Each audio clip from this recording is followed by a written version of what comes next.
Hi, I'm Mark Berry, former voice for the Campbell River Storm, counting down my top 10 moments since strapping on the headset back in the 2015-2016 season.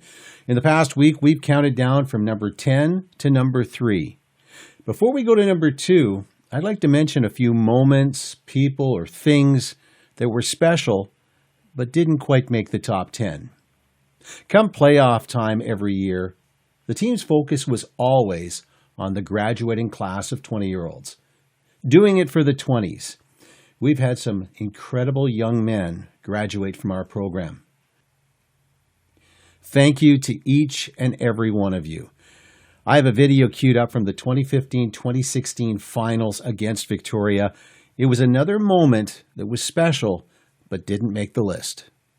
An overtime winner from Michael Holub, a former WHLer, with assists going to Carter Hickachey and number 9, Josh Koblenz.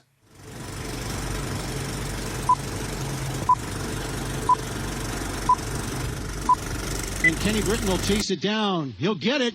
Could come out in front of the net. Centers it. Oh, and hopped over the stick of the Cougar. And here comes Koblenz. Koblenz. Good work by the D-man. Buse. Cross-ice pass to Hickachey. Chance scores! Michael Holub! Overtime winner! 4 minutes and 12 seconds into the extra frame. The Campbell River Storm have evened the series at 1 game apiece. We'll have to get the official call on that, but I think Michael Holub may have got it, and we have got one whale of a series. What a game from these two teams. Cream of the crop, as far as I'm concerned, in BC Junior B hockey. How about that pass from Josh to Carter?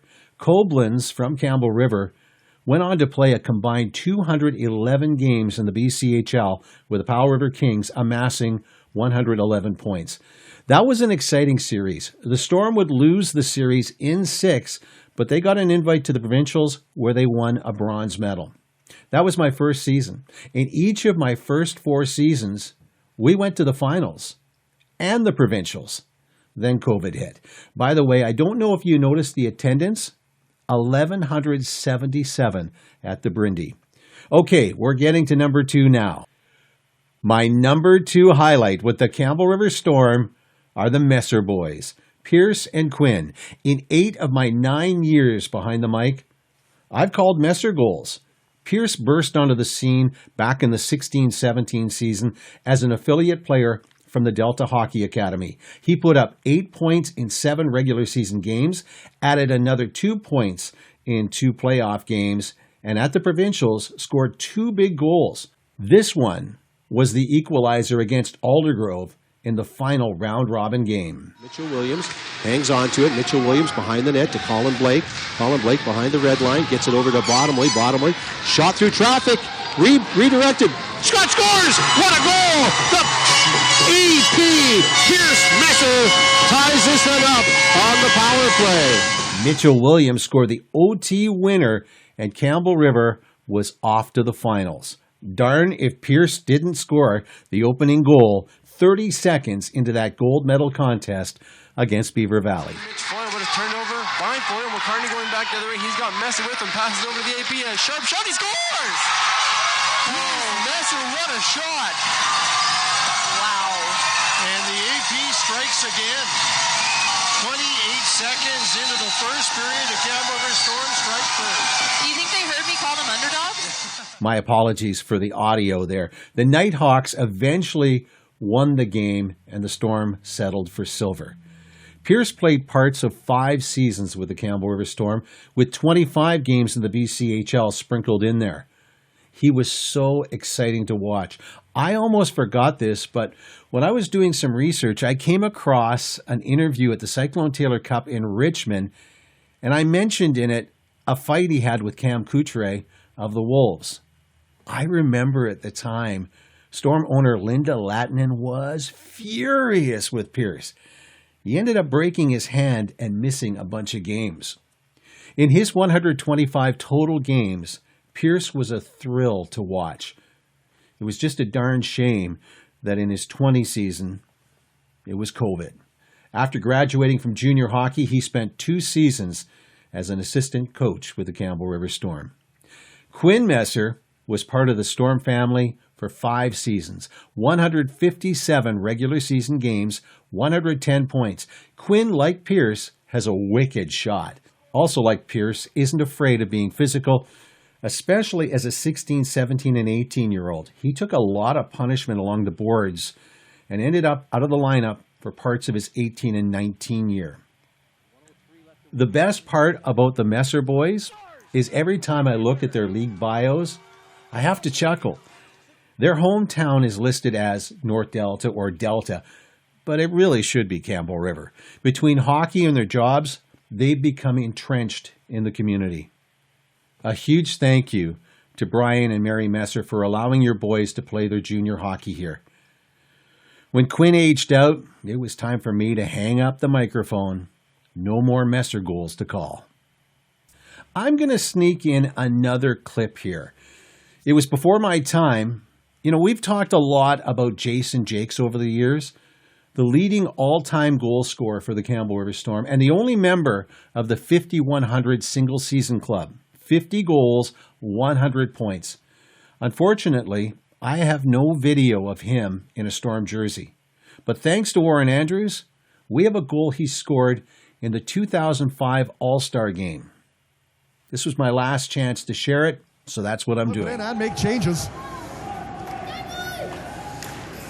Picked off now. In comes Jakes, comes and scores!